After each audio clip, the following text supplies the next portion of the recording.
बिस्मिल्लाहिर्रहमानिर्रहीम। हम PPSC lecture physics preparation के लेक्चर 2 का पार्ट 2 देख रहे हैं। मैं आप तमाम लोगों को फैज़ मुश्ताक एकेडमी के प्लेटफॉर्म के ऊपर खुशामदीद कहता हूं। आप तमाम जो नए लोग इस यूट्यूब चैनल के ऊपर आए हैं उनसे गुजारिश है कि वो काइंडली चैनल को सब्सक्राइब करें। हम इस चैनल के प्लेटफॉर्म के ऊपर पीपीएससी फिज़िक्स लेक्चर के तमाम सिलेबस को सब्जेक्टिवली और ऑब्जेक्टिवली इंशाअल्लाह वल अज़ीज़ एग्ज़ाम होने से पहले कवर करेंगे।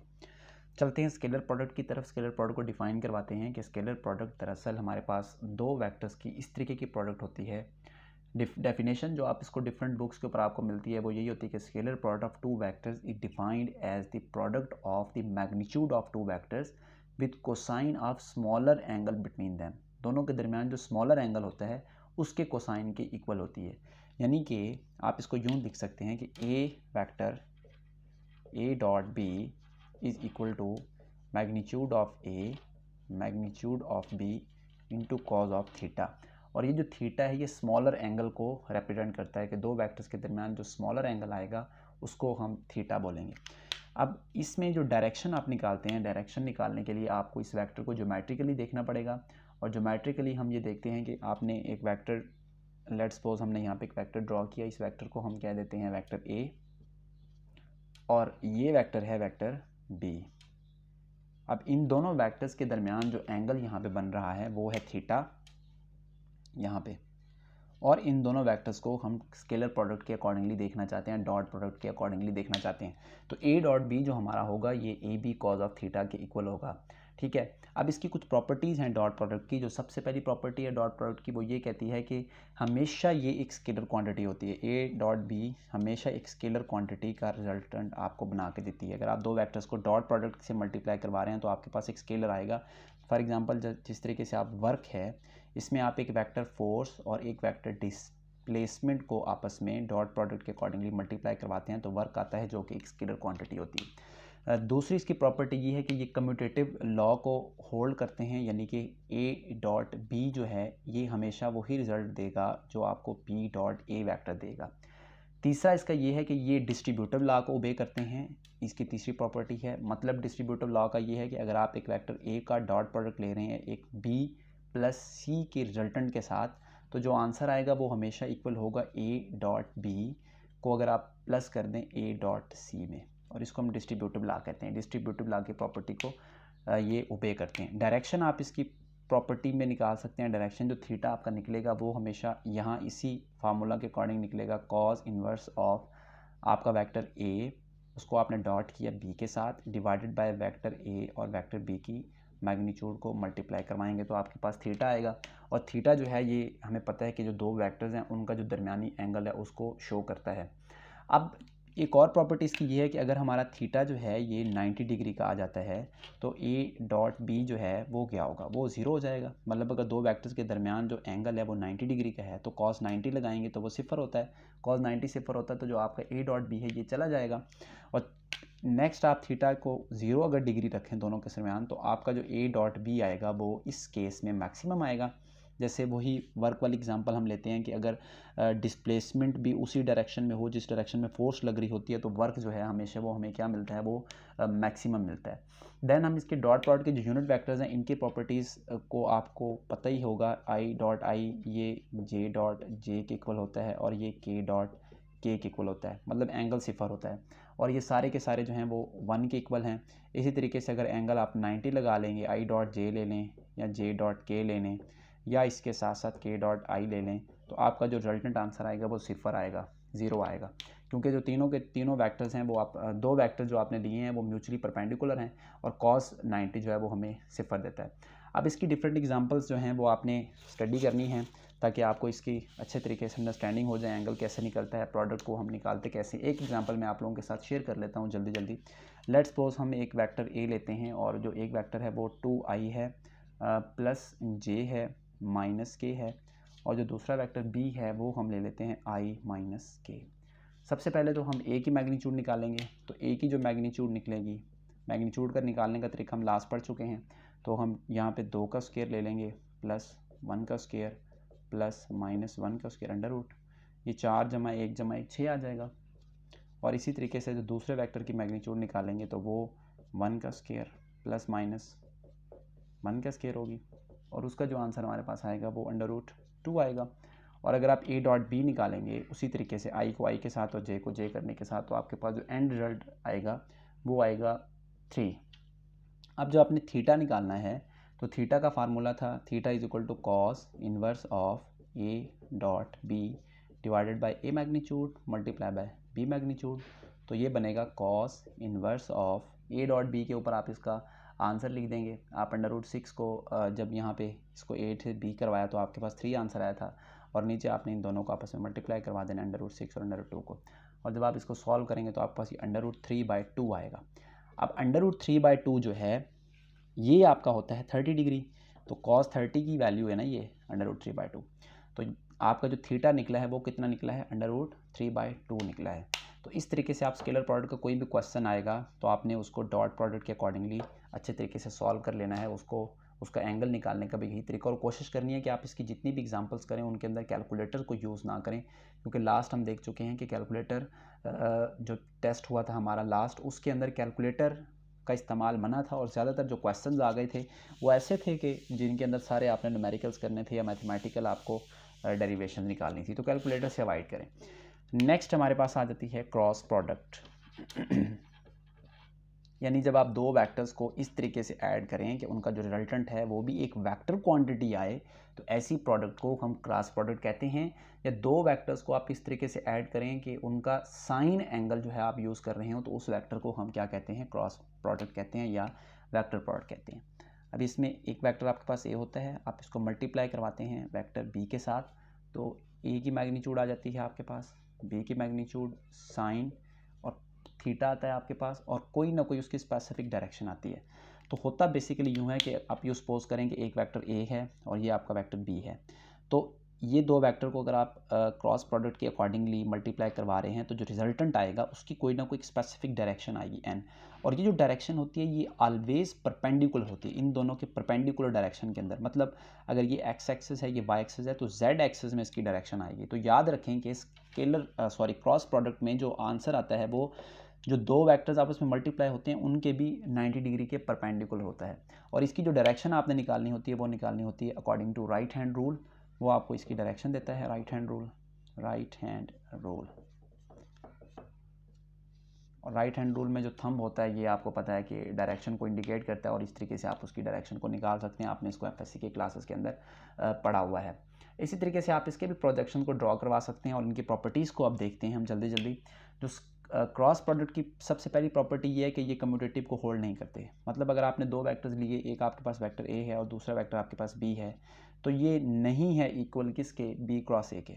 ऐसा नहीं हो सकता, डायरेक्शन ऑपोजिट हो जाएगी। अगर पॉजिटिव जेड एक्सिस में है तो अब नेगेटिव जेड एक्सिस में चला जाएगा। तो अगर एक वेक्टर नीचे था, एक वेक्टर ऊपर की तरफ चला गया, तो उनकी डायरेक्शन तो सेम नहीं हुई। जब डायरेक्शन सेम नहीं हुई तो इट मीन्स कि वो कम्यूटेटिव को लॉ को होल्ड नहीं करता। इसी तरीके से जो डिस्ट्रीब्यूटिव लॉ था आपका, एसोसिएटिव लॉ को भी आपका जो ये क्रॉस प्रोडक्ट है, वेक्टर प्रोडक्ट है, ये होल्ड नहीं करती। यानी कि a cross b cross c is not equal to a cross b into cross c, ये भी होल्ड नहीं करता। ठीक है, अब हम एंगल्स की वेरिएशन देखते हैं कि अगर दो वेक्टर्स ए क्रॉस बी हों और उनके दरमियान जो थीटा है वो 0 डिग्री हो, यानी दोनों वेक्टर्स एक दूसरे के पैरेलल पड़े हुए, एक वेक्टर यहाँ पड़ा हुआ है, एक वेक्टर यहाँ पड़ा हुआ है, और आप उनका क्रॉस प्रोडक्ट देख रहे हैं, तो वो सिफर आएगा, क्योंकि साइन थीटा जो है साइन 0 0 होता है। तो इन दैट केस जो आपका ए क्रॉस बी आएगा वो क्या होगा, वो 0 होगा। ठीक है, अगर आपका जो एंगल है वो थीटा जो है वो चला जाए 90 चला जाए, तो इन दैट केस एक वेक्टर ये है, एक वेक्टर ये है, दोनों के दरमियान जाविया जो है एंगल बन रहा है वो 90 डिग्री का बन रहा है। तो अब जो आप ए क्रॉस बी लेंगे वो आपका मैक्सिमम होगा। ठीक है, यानी अगर दो वेक्टर्स के दरमियान एंगल 90 का बनेगा और क्रॉस प्रोडक्ट देख रहे होंगे तो एंगल जो हमारा आएगा वो 90 आएगा। इसकी एग्जांपल बिल्कुल वैसे ही है जैसे आप टार्क देखें, टार्क जो होता है ये आर क्रॉस एफ होता है। अगर आर और यानी मोमेंट आर्म और फोर्स के दरमियान जो डिस्टेंस है ये डिस्टेंस कह रहा हूँ, एंगल 90 डिग्री का होता है, तो उस सूरत में जो टार्क होता है ये हमें क्या मिलता है, ये मैक्सिमम मिलता है 90 डिग्री के केस में। फॉर एग्जांपल आप यूँ समझ लें कि जैसे ये आपने आपका पिवट पॉइंट है इस पॉइंट के ऊपर, और ये जो है हम इसको ले लेते हैं मोमेंट आर्म आपका ले लेते हैं, और ये मोमेंट आर्म है और यहाँ पे आपने फोर्स लगाई, तो आप देखें मोमेंट आर्म और फोर्स के दरमियान जो एंगल बन रहा है वो कितना बन रहा है, 90 का बन रहा है। तो इन दैट केस जो टार्क में रोटेशन आती है वो मैक्सिमम आती है, ठीक है। और अगर ये एक ही डायरेक्शन में, अब यहाँ पे मैं फोर्स लगाऊँ, चाहे ऐसे करके लगाऊँ चाहे ऐसे करके लगाऊँ, तो उस सूरत में तो टार्क प्रोड्यूस नहीं हो रहा। तो क्रॉस प्रोडक्ट तब ही आपको मैक्सिमम देगी जब दोनों का जो एंगल आप लेंगे वो हमेशा 90 का लेंगे। अब इसी से आपकी आइडेंटिटी बन जाती है कि आई क्रॉस आई एंगल 0 हो गया, जे क्रॉस जे अगेन एंगल 0 हो गया, के क्रॉस के अगेन एंगल 0 हो गया। इनका जो रिजल्टेंट है वो हमेशा 0 आएगा। और अगर आप इनका रिवर्स कर लें, यानी कि आई क्रॉस जे कर लें या जे क्रॉस के कर लें या के क्रॉस आई कर लें, तो इन दैट केस आपको जो रिजल्टेंट मिलेगा वो 1 मिलेगा। और अगर आई क्रॉस जे के बजाय आप इसको जे क्रॉस आई कर लें और के क्रॉस जे कर लें और आई क्रॉस के कर लें, तो जो डायरेक्शन है वो अपोजिट हो जाएगी, यानी कि नेगेटिव हो जाएगी। पहले जो डायरेक्शन आप ले रहे थे उस डायरेक्शन का हम उसको नेगेटिव ले लेंगे। तो ये कुछ प्रॉपर्टीज़ हैं क्रॉस प्रोडक्ट की जिनको हमने डिस्कस किया। अब हम देखते हैं कि क्रॉस प्रोडक्ट की जो डायरेक्शन होती है, अब डॉट प्रोडक्ट की डायरेक्शन तो हमने थीटा निकाल लिया, theta is equal to cos inverse of A dot B divide by A magnitude B magnitude.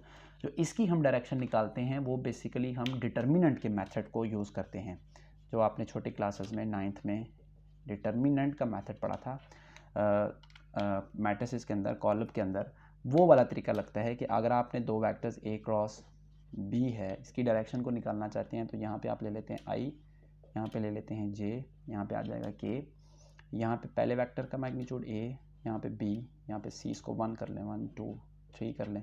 इस तरीके से इसको A2 कर लें, इसको B2 कर लें, इसको C2 कर लें, सॉरी ये 1 करें, यहाँ पे इसको भी 1 करें और फिर इसका मॉड निकालें। तो इस तरीके से आप डायरेक्शन निकालते हैं। और इसके मॉड निकालने का तरीका वही होता है, यानी कि पहले आप इसको साथ क्रॉस कर देते हैं यूँ करके, ये टर्म क्रॉस हो जाती है, तो फिर इसको इसका मल्टीप्लाई करवाते हैं अगेन सो ऑन। तो इस तरीके से आप किसी भी क्रॉस प्रोडक्ट की जो डायरेक्शन है उसको स्पेसिफिक कर सकते हैं, उस डायरेक्शन को निकाल सकते हैं। इसके लिए आपने प्रैक्टिस करनी है क्वेश्चंस की, विदाउट कैलकुलेटर प्रैक्टिस करनी है, ताकि आपकी जो अंडरस्टैंडिंग है वो पहले से ज़्यादा बेहतर हो सके। अब हमारे पास एक आती है scalar triple product, scalar triple product. अब स्केलर ट्रिपल प्रोडक्ट जो है ये भी हमें ट्रू डिटर्मिनेंट देती है। मतलब स्केलर ट्रिपल प्रोडक्ट में आप एक वेक्टर ए है, इसका डॉट लेते हैं, एक वेक्टर, दो वेक्टर जो आपस में क्रॉस हो रखे हैं, यानी दो वेक्टर आपस में क्रॉस मल्टीप्लाई करवा रहे थे, आपने उसका डॉट लिया तीसरे वेक्टर ए के साथ। अब इसमें भी जो आप निकालेंगे उसका निकालने का तरीका भी यही डिटर्मिनेंट वाला होगा। A1, यहाँ पे आपका A2, यहाँ पे आपका A3, यहाँ B1, यहाँ पे B2, यहाँ पे B3, यहाँ पे C1, यहाँ पे C2, यहाँ पे C3। तो इस तरीके से, इस तरीके को फॉलो करते हुए हमें स्केलर ट्रिपल प्रोडक्ट जो है वो मिल जाती है। अब जो स्केलर ट्रिपल प्रोडक्ट के अंदर आप साइक्लिक परम्यूटेशंस भी ले सकते हैं और दूसरी जो है एंटाई साइक्लिक परम्यूटेशन भी ले सकते हैं। साइक्लिक परम्यूटेशंस का मतलब ये होता है कि आपका A dot B cross C ये इक्वल आएगा C dot A cross B के, ये समटाइम्स MCQs आ जाता है, और फिर ये आएगा B dot C cross A के, ये साइक्लिक है। और इसको रिवर्स कर देंगे तो ये आपकी एंटी साइक्लिक परम्यूटेशन बन जाएगी in the case of scalar triple product में। नेक्स्ट हम देखते हैं कि ज्योमेट्रिकली रिप्रेजेंटेशन आप इसको किस तरीके से कर सकते हैं। तो ज्योमेट्रिकली जो रिप्रेजेंटेशन होती है स्केलर ट्रिपल प्रोडक्ट की, उसको याद रखना है आपने कि जो A क्रॉस B है, अगर आप इसको डॉट करें C के साथ, तो इसका जो मॉड होता है ये हमेशा वॉल्यूम ऑफ पाइप्ड के इक्वल होता है, ठीक है, ज्योमेट्रिकली। तो इस चीज़ को आपने अच्छे तरीके से अंडरस्टैंड करना है, इसको देखना है। तो इसका भी कोई ना कोई MCQs आपने प्रैक्टिस कर लेना है, या मैं आपको खुद MCQs की भी प्रैक्टिस इंशाल्लाह हम पहले फेज़ के अंदर सब्जेक्टिव पार्ट देखेंगे और फिर नेक्स्ट फेज़ के अंदर हम ऑब्जेक्टिव पार्ट देखेंगे। अब हम चलते हैं वेक्टर ट्रिपल प्रोडक्ट की तरफ। वेक्टर ट्रिपल प्रोडक्ट क्या होती है? अब वेक्टर ट्रिपल प्रोडक्ट होती है, ये क्रॉस प्रोडक्ट होता है दो वेक्टर्स का फिर किसी तीसरे वेक्टर के साथ। यानी कि आपने दो वेक्टर लिए B क्रॉस C और फिर अगेन इनको क्रॉस कर दिया एक और वेक्टर A के साथ। इन दैट केस आपका जो आंसर होगा वो दो वेक्टर्स को डॉट करें B के साथ, माइनस कर दें, फिर A को डॉट करें B के साथ और फिर यहाँ लगा दें C।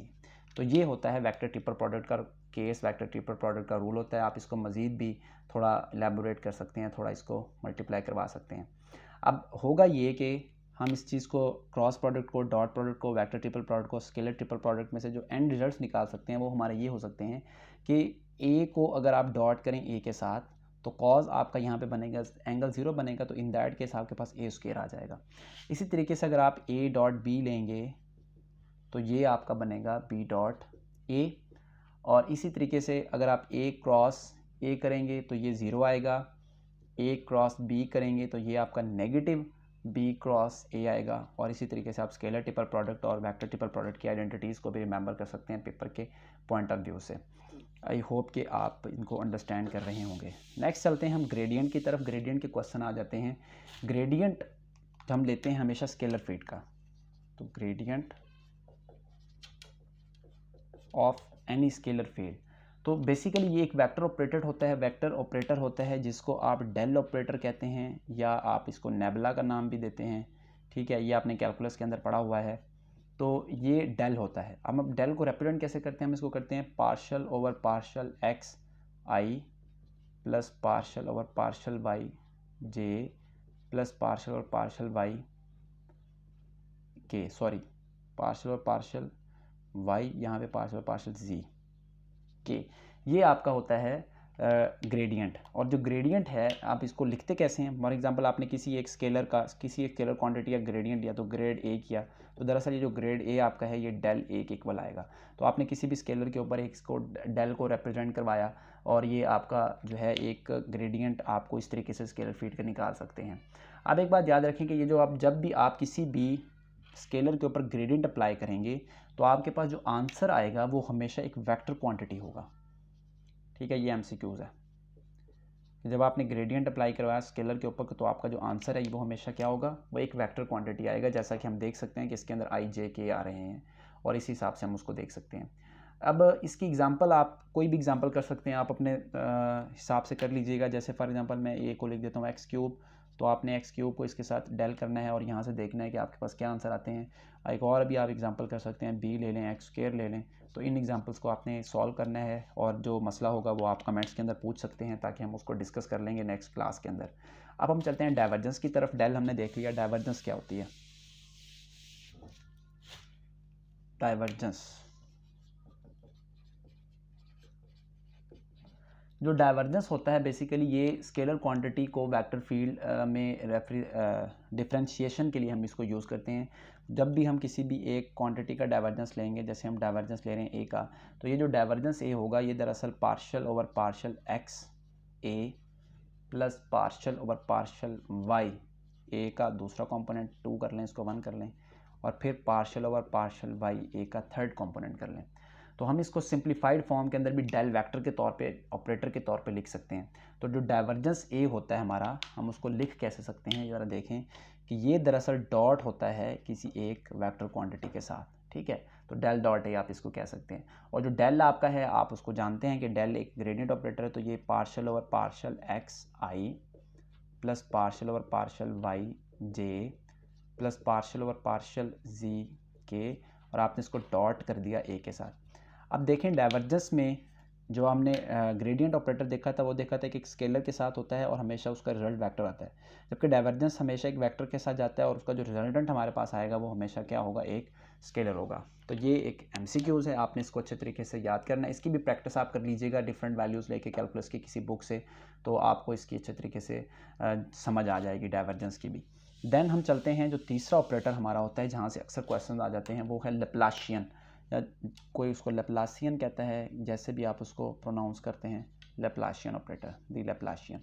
अब ये जो लैप्लासियन होता है ये बेसिकली डेल स्क्वायर होता है, आप इसको डेल स्क्वायर कहते हैं। तो del square operator basically Laplacian होता है। फॉर एग्जांपल आपके पास एक कोई एक क्वांटिटी है यू है, जिसको एक स्केलर है आपके पास, तो आप उसको डेल कैसे करेंगे, तो उसका डेल डॉट डेल, क्योंकि डेल स्क्वायर है, और इस साइड पे आप उसका ले लेंगे ए, ठीक है। तो डेल ये डॉट प्रोडक्ट करेगा किसके साथ, ग्रेडियंट ऑफ ए के साथ। तो ये है gradient of A, dot product हो रहा है फिर ये डेल ऑपरेटर के साथ। तो इस ऑपरेटर को हम कौन सा ऑपरेटर बोलते हैं, लैप्लासियन बोलते हैं या डेल स्क्वायर बोलते हैं। अब ये आपको डेल स्क्वायर ए, इसको आप यूँ लिख सकते हैं डेल स्क्वायर ए, और ये जो डेल स्क्वायर ए होता है ये partial square over partial x square plus partial square over partial y square plus partial square और पार्शियल जेड स्क्वायर, और साथ में आप इसको कोई जो वेक्टर है उसको साथ इसको इसकी प्रोडक्ट को देखते हैं, इसको कैलकुलेट करने की कोशिश करते हैं। इस तरीके से जो लैप्लासियन है आप उसको फाइंड आउट कर सकते हैं। ठीक है, ये आपने इसका जो फार्मूला है उसको अच्छे तरीके से याद करना है। जो आखिरी हमारा आ जाता है इंपॉर्टेंट चीज़, वो होती है कर्ल।